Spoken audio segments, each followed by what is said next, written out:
In a perfect world, insurance companies would always do the right thing.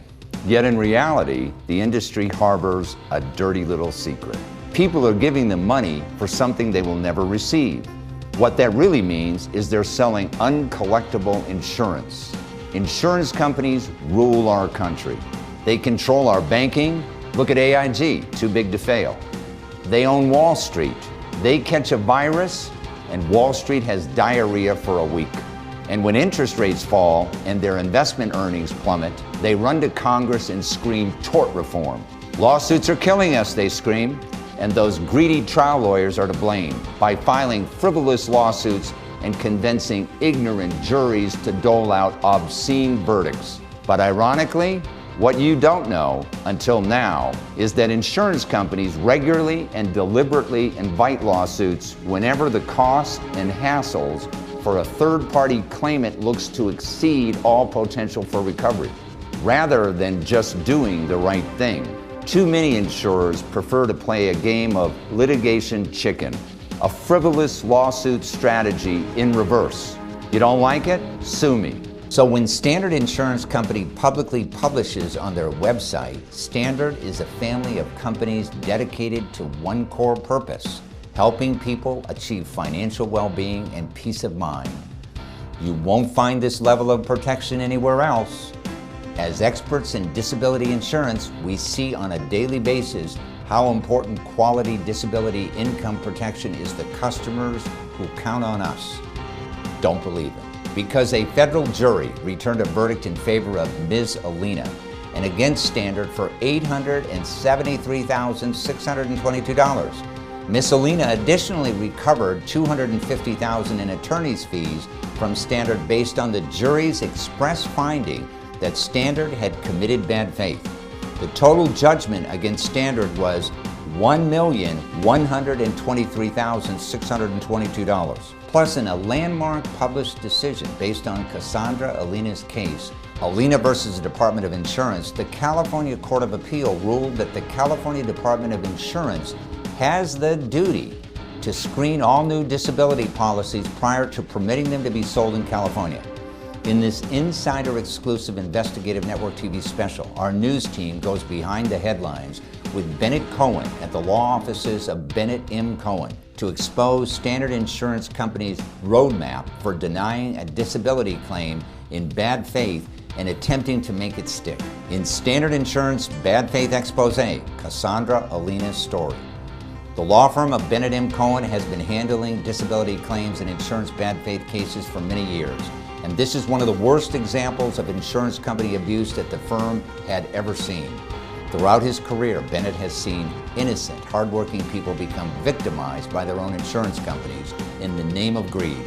And because of that, he is driven not only to get justice for these victims of injustice, but to make sure that all policyholders get 100% what their insurance companies promised and what they paid for without hassle and on time. This is the Insider Exclusive, live from San Francisco, California.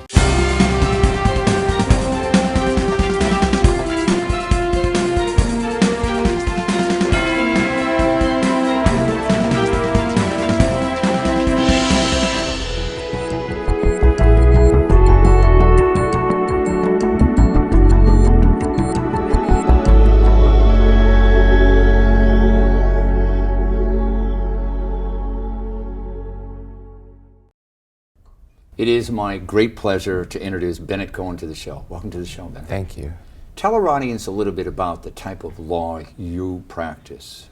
Well, the cases I enjoy working on most are bad faith cases. Those are cases in which an insurance company has denied a claim unreasonably. Mm-hmm. I've also been involved in many personal injury cases. I started working for a law firm that was, I believe fair to say, quite celebrated, that did catastrophic personal injury cases, and that's where I had my first bad faith case. Mm-hmm. And also cases, they're now called ERISA cases. They arise under the federal system, but they're still cases in which an insurance company has wrongfully denied a disability claim. Right. Now, you primarily represent the little guy. Only the little guy. Yeah, and you could work for a large insurance company. They got lots of lawyers, right? Why do you choose to do what you do? I was actually sort of offered a job, and after a trial against, I was involved in a trial against Unum, which I think is the biggest insurer, and there was a suggestion by the opposing counsel, would you care to ever work for us? And the answer was no. Okay. And the reason for that? I would be, I think, genetically incapable of working for those people. Okay. Today, we're here talking about an egregious bad faith insurance case, the case of Cassaundra Ellena, right? Yes. Against Standard Insurance. Tell our audience a little bit about who your client is, Okay. Cassaundra. Well, I will say this. I don't think I've ever said this. I call her Cass. But she had sent me the materials, the 2 denial letters and her appeal. And then I met her. And I think it's fair to say, within a few seconds of meeting her, I believed we would win the case. I never told her that, but I didn't want to tell her that because it's kind of like the gods may prove you wrong. But Cass Ellena started working during high school. She got a work permit at age 14. She worked throughout high school. She was self-supporting at 17. She raised a family, worked full-time as a mother, worked full-time at a job, and went to school, getting a bachelor's and master's, and got her master's in public administration the same year, or the same month maybe, that her daughter Reagan, Shan, they call her, graduated from high school. And then she started as a secretary for the city of Susanville, and worked her way up to being a top executive in the county of Sonoma. So I think it would be fair to say, because I think the jury affirmed that she was just someone extraordinary. That's a cliche, but genuine and real. And I think it's fair to say her default in life is kindness and giving, and I know her family, immense love. Mm-hmm. Where did her troubles begin with her insurance company? Well, she was working as the redevelopment manager for the county of Sonoma, right. And she has lupus, which can be asymptomatic, or it could be something that could be reasonably controlled. But her symptoms started getting worse and worse. She gradually had increasingly frequent and increasingly severe shortness of breath, chest pain, severe muscle pain, severe joint pain, and fever and exhaustion. And she continued to go to work long after most people would not even leave their bedroom. Her daughter, Shan, who was her caretaker while she was working, told us about how Cass at night would have a fever, and in the morning the mattress would be soaked. It would have a silhouette of her body from the sweat, from the fever, and she would get up, take a shower, and go to work. Mm-hmm. Shan begged her to quit, her husband begged her to quit, and finally her doctor told her to quit. And that's when she applied for disability insurance through Standard. And what did she quickly discover? Well, as she put it, when I believe she testified, the insurance was an illusion. The brochures are beautiful, and this was paid for through her employer, right? Well, yes, and Cass contributed to the cost. She shared in the cost of that disability insurance. She discovered that they were asserting all sorts of defenses that had no basis in reality and no basis in logic, and she decided she was going to pursue it. Yeah.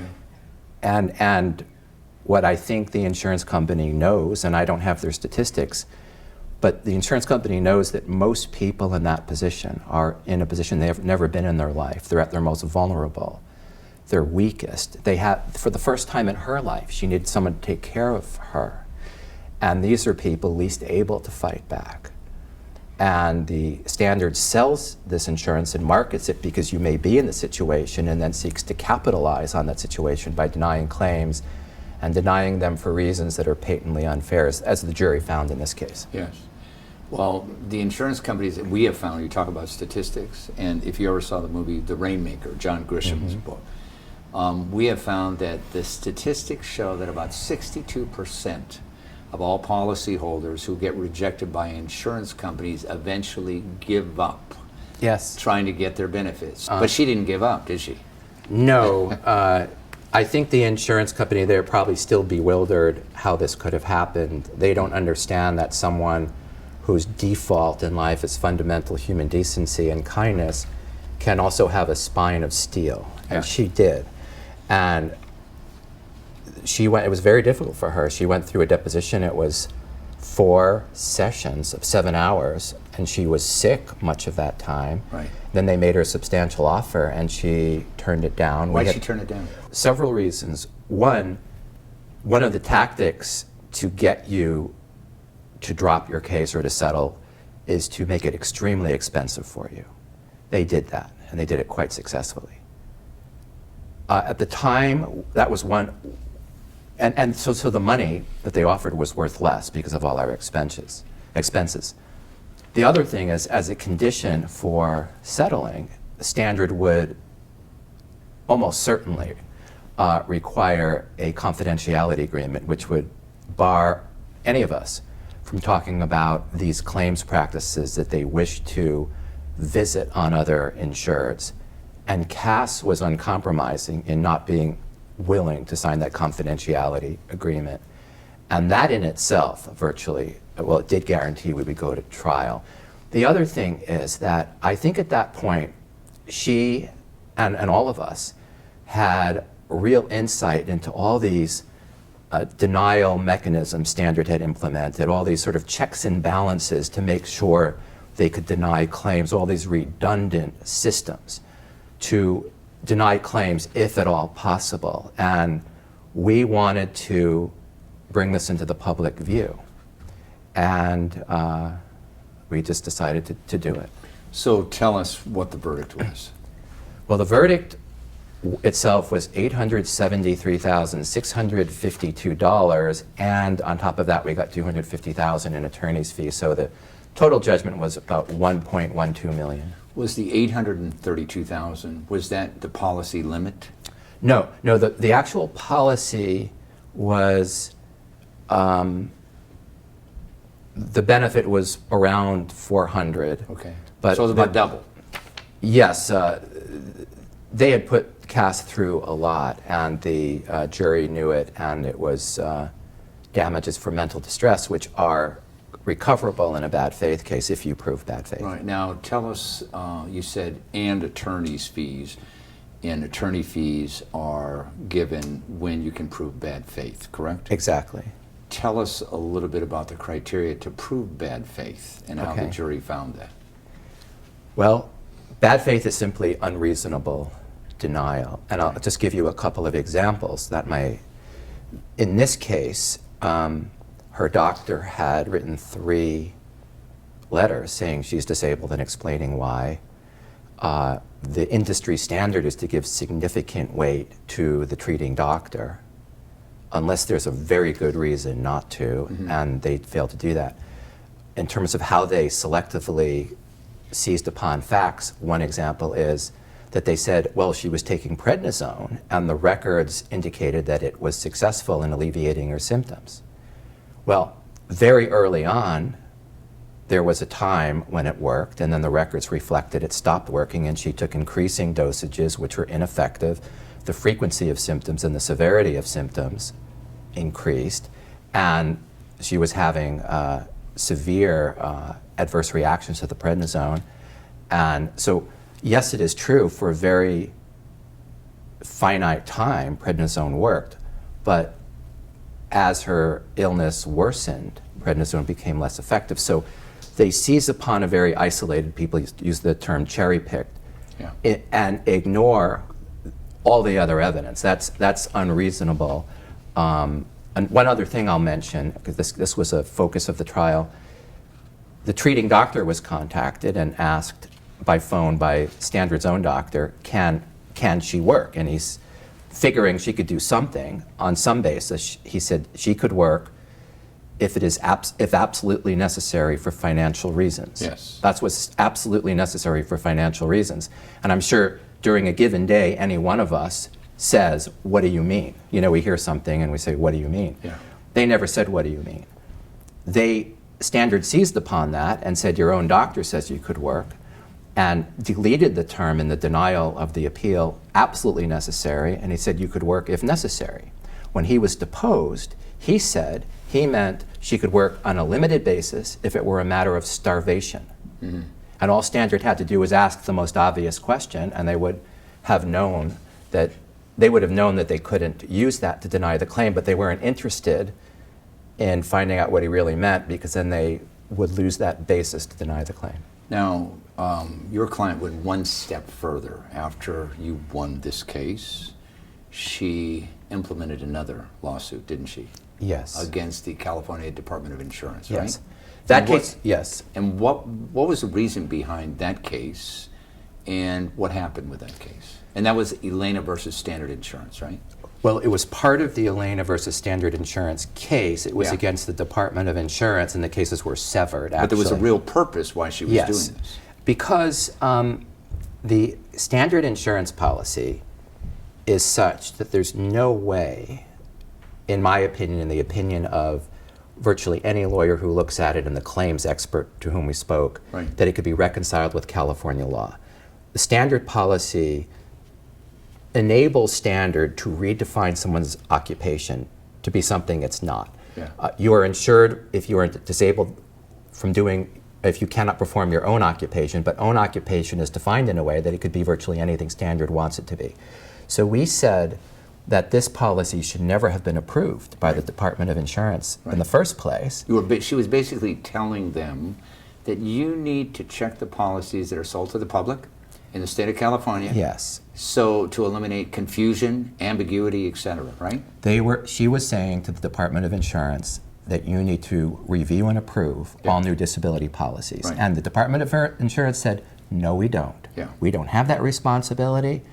We can if we want to. It's completely discretionary. Right. You would think they would want to do that. You'd think that they were a regulatory body that would do this, right? You would think so, especially since the current commissioner, Davy Jones, is considered one of the most pro-insured commissioners. I think he inherited this policy, but they adamantly took the position they do not have any responsibility to review and approve new policies. And the attorney for the DOI, the Department of Insurance, said before the appellate court, and I have no reason to dispute this, that the last 85 times that issue had come up before the San Francisco Superior Court, the Superior Court had ruled in favor of the DOI. Okay, what happened in this case? Well, we brought it to the First District Court of Appeals, and the First District ruled 3-0 that yes, the Department of Insurance has the affirmative duty to review all new disability policies to make sure they comply with California law, they're not deceptive, they're not misleading. Right. And that is a case of first impression. It's never been before the appellate court. Right, and now, right now, that particular case is back to the trial level, right? Yes, at this point we are trying to get an actual writ, because courts sort of take things in steps. A writ is an order compelling the DOI to review this policy, because we believe, even though the DOI is very hostile to me, I should say, they're not hostile to Cass. And they shouldn't be. They shouldn't be. No, they should. They're there to protect the public. Exactly, and that's all that she is trying to do to get them to do what the statute says they're supposed to do. Although what they're paid to do. The statute is a little ambiguous. It wasn't perfectly written, but the intent is clear. And if we're successful with this writ, the DOI will review this policy, and they may decide that you can no longer sell this policy anywhere in California. Right. And I was going to say that this policy is one of the pillars on which they based her denial. Right. Cassaundra and her husband Dirk couldn't be here today, so we had pre-recorded video of them describing what it was like to live through this trial. We're going to go through that right now. Okay. Throughout the course of this whole experience, there was, of course, my own personal benefit at the heart of it, and that I wanted my policy award. But bigger than that, and I think what kept me going was that I had this rare opportunity to see this through. Had a support group. I had a very supportive husband. So at trial, we'd be going through this grueling testimony, and I would feel so deflated. And we'd go out into the waiting room, and he'd give me this big hug and keep me going. And at the heart of that was this desire that, because I had the support group, because I had an attorney who was not afraid of them and who just wanted the right thing to happen more than the financial award, and because we had all of these things, we really felt a sense of obligation to be the voice for certain people who could not speak for themselves, for people who didn't have the right attorney or the right support group or whatever it might be. So we all of us, myself, my husband, my attorney, we all felt there was a bigger picture. It wasn't just about us. It was about speaking up for those who couldn't speak up for themselves. So for all of us, there was always an overriding kind of big picture, and I think we all felt that Cass was just one example of a huge unfair practice that needed to be changed in all the other clients this insurance company was dealing with. So there was always this big picture that we all agreed this was bigger than just us. Let's talk about bad faith. A lot of people don't know what bad faith is. I mean, you buy an insurance policy, if you need it, you expect that the insurance company will honor their obligations and commitments. That isn't so, is it? No, I see cases, I'd say new cases every week where there's denials that are incomprehensible. So the insurance companies, many of them, practice a tactic of denying, delaying, and then defending, because as far as I know, the people that are in court more often than anybody else are the lawyers representing the insurance companies, right? That is true. Yeah, they don't want to pay. If they can find a way not to pay, they will. What are some of the tactics that they use in denial so people that are watching this show are aware of some of their shenanigans, as you say, a roadmap of denial? Well, I'll go through a few very quickly. Okay. One is a bad policy, a definition that does not comply with California law, which is, just so you know, if your insurance company says you can work, you are disabled unless you could work full-time with reasonable continuity, performing all your material job duties in the usual and customary way. Yeah. The standard policy clearly veers from that. Another thing, if you want me to continue, that the insurance companies do, our expert would... So it's the way they write their policy. The policies are written in violation of California law, and the DOI is not doing its job to keep these out of the market. What if the policy, and some policies are pretty clear, they just don't pay? That's a pretty standard tactic, isn't it? Yes, they. One thing that they tip, no matter how bad your symptoms are, they'll write you have mild lupus or mild this, mild that. Well, mild for lupus. See, severe lupus is organ failure. You know, that means you're dying. Yeah. So compared to somebody dying, her symptoms, like a mild heart attack or mild brain damage, they are conditions that obviously can be tremendously disabling. Yeah. Cass's mild symptoms were utterly incapacitating. No one could have worked. And one of the jurors said to me after the case, how could anybody think she could work with those symptoms? So they're mild compared to organ failure. Right. We have often seen insurance companies employ contract doctors and RNs and even LVNs who never had the opportunity to review the medical records and yet come back with an opinion that this person is just fine and dandy. Yes. And, okay. They did that here. It's called a paper review, as opposed to a doctor who sees the patient, interacts with the patient, and has an interest in correctly diagnosing and correctly treating, getting it right. One quick thing I could tell you is they denied Cass's claim because, and they do this all the time, this is one of the techniques, they say, she had no abnormality on exam. You know, She has all these symptoms, joint pain, muscle pain, chest pain. Well, one of the classic characteristics of lupus is there are no, for most of it, no abnormalities on exam. It's your own immune system attacking your body, and the symptoms are what they call subclinical. They can't be detected. But what's interesting about the bias, and bias is another technique, these two doctors, Standard hired, had been paid over $1 million by Standard before her claim but I asked this doctor who had said that Cass was not disabled because she had no abnormalities on exam, when you have patients, she was a rheumatologist, do you have patients come to your office with joint pain, muscle pain, chest pain? Yes. And I say, well, what are your findings? What abnormal findings do you see? She says, well, there aren't abnormal findings. And I said, so patients have symptoms that are bad enough to get them out of your home and into your office for relief, and they have no abnormality on exam? She says, absolutely not.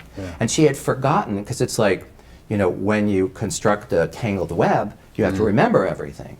And she hadn't remembered what she had put in her memo, that Cass was not disabled in part because she had no abnormalities. Yeah, well, congratulations on winning this case, because it has a tremendous societal impact for all consumers and policyholders in California. One last question. You probably get a lot of calls from people who say the insurance company has screwed them over or whatever. How do you end up selecting the cases that you find they represent? Okay, I will answer that. I want to say one more thing about your last question. Sure. I have had people call me who heard about Cass's case, who are now fighting insurance companies, and say that was an inspiration. That we feel empowered that she was able to take on a company that never expected her to have the wherewithal to do so. So in terms of selecting cases, it's a tough question. I look for genuine people who have genuine issues, and if a person is genuinely sick by any or disabled by any reason, that's what I look for. Yesterday, I had a case where Prudential agreed to pay a claim. The suit had not been filed, agreed to pay. She had a vision impairment, and they had denied it. And we proved, we had a great doctor who wrote how this would impair her from doing her job as an executive. It really, the cases come in all different sizes. Because I see a lot of these cases, my final suggestion is that a lot of people who get denial letters from insurance companies, I say to them, don't give up. Contact someone who knows what they're doing, like yourself, because you've seen this time and time again, and insurance companies expect the ignorant and the naive to give up, don't they? Yes. Well, don't forget, you have a corporation worth billions. It has board-certified physicians saying you're not disabled, despite the fact the person knows they're deathly ill. It has vocational people redefining their job. It will obtain statements from their own doctor that the person's not disabled, and you wonder how in the world did that happen. So you have somebody who was probably in many ways at the lowest point of their life, now having to take on a mega corporation that seems to hold all the cards. And that's actually not true. So my last thought, the truth's really powerful. It's incredibly powerful. And the jurors, most of them want to be reasonable. Most of them are reasonable. Most of them want to do the right thing. So if you go into the courtroom with the truth and you present your case in a clear and effective way, most of the time you're going to do very well. Yeah, congratulations again on your win, your verdict. And we want to thank you very much for spending time with us on the show. Thank you. Thank you very much. Thanks for joining us. You can get more information about our guest and the issues at insiderexclusive.com.